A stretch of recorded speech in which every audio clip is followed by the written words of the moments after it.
Baseball's taking kind of a bad turn. Players with a career 4.0 WAR and hit home runs every 18.3 at-bats are getting death threats. Top prospects on the best teams in baseball are going to the worst teams in baseball. And the White Sox breed superstars? Let's get into it. 3-1 pitches, lashed into left field for a base hit, and he's going to have his first. He rolls one to left field, and that's out of here. In a heartbeat. 96 at the knees. Pokes the bat head out into left center field. Okay, his personality's back, but he's got to relearn how to do pretty much everything. Terrible syndrome. Guillain-Barré. Welcome back to the Touching Bases podcast. Good to see your beautiful smiling faces. Sorry I haven't made a video in a while. I was building a doghouse for my dogs that don't even use it, so that's cool. Let's get into what you saw in the thumbnail. Freddie Freeman is finally back, and he had a rather emotional interview as he was talking about his son's recovery, as now he has made it home. His 3-year-old son has a very interesting disease, I guess you can call it, and I probably mispronounced it on the last video that I made, but he did make it home. He is overcoming it. There's no cure. His immune system basically attacks his nervous system, and it's just a heartbreaking thing to go through. But Freddie Freeman is back. He is playing now, and his son is home, and I think that's best for his family. So that is positive news. Mitch Garver, who I mentioned earlier in the very beginning of the intro of this video, who does have a 4.0 WAR, and he does on average hit a home run every 18 at-bats. He is receiving death threats. Now, from an interview that Ryan Divish did with the Seattle Times, he basically covered and quoted rather troubling situation that he's handling not just on the field but also off the field from fans. Just the other day he was quoted, he says, "It's probably the hardest I've ever had to grind. This by far is the worst I've ever played in my career. Tough on myself and my family with the death threats and the retire and the you suck and fucking kill yourself and all that shit. It's getting old." Yeah, and I don't blame him. If you're a Seattle Mariners fan, shame on you. You are not welcome in the fandom of Seattle Mariners because you don't write to guys on social media that are on our team telling them to go kill themselves. And yeah, I'm not going to unbleep this just because YouTube wants to demonetize or take it down. It's me saying that that's not okay. And if YouTube's too stupid to realize that, then we'll see this video probably get taken down. Mitch Garver, I apologize for you having to put up with this and pretty much ignore them because they are not true fans, and no baseball player should be dealing with this, and no fan of any sort of any team should be saying these things to their own players. Brent Rooker was pretty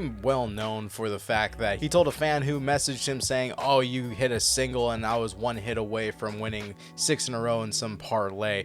He basically replied and said he really could care less. That is kind of the attitude I'm hoping Mitch can kind of grind off of and live off of, and understand that the silent majority are the ones that are backing him up and still believe that he can come through the rest of the season over 200 even if he doesn't believe it himself. He's just got to grind and make the changes that he needs to. It's a new stadium, it's a new team, it's happening to everybody, and Jorge Polanco's not doing much better. Chicago has ended their 21 game losing streak, almost breaking the 1889 Louisville Colonels with the 26 game losing streak in a row. That was in 1889, so I do the math on that. We're not doing the math on that. They still suck though. A former Cuban defective international free agent signed with the Dodgers, starting his minor league career in 2017. In the course of 5 years, he climbed the Dodgers organization to be the number 3 prospect and debuted in 2022. This past trade deadline, he's now traded to, you guessed it, the Chicago White Sox. Cameras caught a glimpse of Miguel after their defeat only 2 games after the deal and showed just pretty much utter shock of how bad the team was and currently is. Literally leaning in a corner looking out on the field in disbelief, he was sent here to Chicago. On top of that, popular Chicago broadcaster gives probably one of the most unprofessional and lack of class comments on Eloy Jimenez, who was traded to the Orioles for literally nothing. Jeff Passan reporting that the Baltimore Orioles are finalizing a deal to acquire outfielder. He's been getting it in the air. He's been getting it in the air. We don't know anything. What's the return? Eloy, a flipping bag of balls. I wanted to say the other word. I cannot believe it's come to that. This is a joyous day. You guys know where I sit with Eloy. He's that guy is as catastrophic of a failure as any player that's come through the rebuild. I can't believe a team would take him on. Can we get a thank you Orioles graphic made? Thank you, instead of thank you Eloy. White Sox dump outfielder Eloy Jimenez's contract. I like. You like the dump? Dump his contract. So basically, he may not get anything in return. It might just be you guys pay the rest of his salary. He dumped on us for 6 years.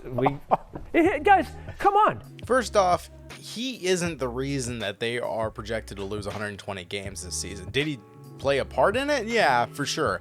But he wasn't the sole cause. On top of that, what took so long to get rid of him? If this is the feeling across the board, they held on to Eloy for 6 years with no return and just now found a buyer. So maybe Eloy, like others, just hated the White Sox atmosphere. It's clear that the clubhouse, the organization, the team, and the city are in shambles. And to kick off why I say that, Eloy is hitting in Baltimore as of this recording, 5 hits, 2 doubles, and is batting .500 in his first 12 at bats. How about other results from the test subjects that are no longer on the team? Look at Tommy Pham, White Sox photo when he joined the team. Now look at him with the Cardinals. If that's not enough, look at the stats. He's slashing a .379, 400, and .759 with a 1.159 OPS, which is equivalent to an OPS plus of 216, which actually cuts right down the middle of Juan Soto and Aaron Judge, who's possibly going to be the MVP this year. He has 2 home runs, 9 RBIs, 3 doubles, 11 hits in only 8 games. Jesus, praise the Lord. He is free at last. Players are now rebelling. I mean, to a point where they are demanding extensions if they want them to play in October. If you guys don't know who I'm talking about, Garrett Crochet. And Garrett Crochet and Getz are probably at war at this point, and there is no way to hide it. After Crochet made those statements, it killed every deal Getz had of winning a trade. Don't believe me? Tell me who is in the right mind to want to trade for prospects for a single-year All-Star to be without him in the playoffs, because nobody, and I mean nobody, should think it's smart to extend a player with 3 more years of arbitration, and I bet your ass he wouldn't accept a club option. On top of that, Ozzie Guillen, and you guys should know it, Ozzie Guillen is over it. He said the team is so bad that he's going to go ahead and check himself into therapy. Probably sarcastic and joking, but still, it's hard to watch a team that he managed at one point and took that entire organization to a World Series and won it, was replaced by a guy named Pedro Grifol. Now, Ozzie Guillen called out Pedro Grifol for an 88 and 190 record as a White Sox manager. He is 102 losses below 500. This is coming from a former manager that brought the team a World Series, and now he has to endure watching the team fall apart. And I'm honestly glad I waited about 17 hours to record this, because of course more news broke out after that interview only a couple days later, and that's the fact that Pedro is now met his demise with the White Sox and they have let him go. And the White Sox were so urgent to get rid of him, they said they're going to replace him next season. So they don't have a manager.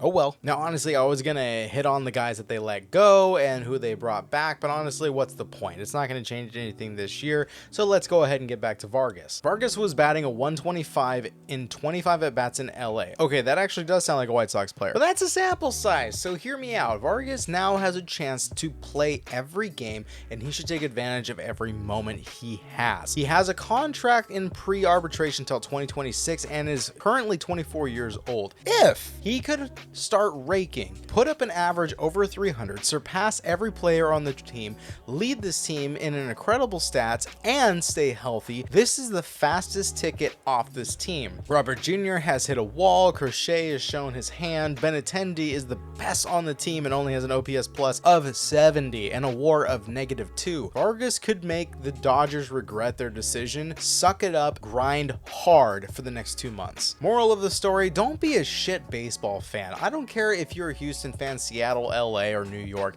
Never attack the players on a personal level. Cherish the people that move the needle of this game if you truly love it. And through the turmoil, those who choose to overcome will be legends of the future. And with that, Vargas might be a legend of the future. Thank you guys for joining me. Subscribe if you haven't.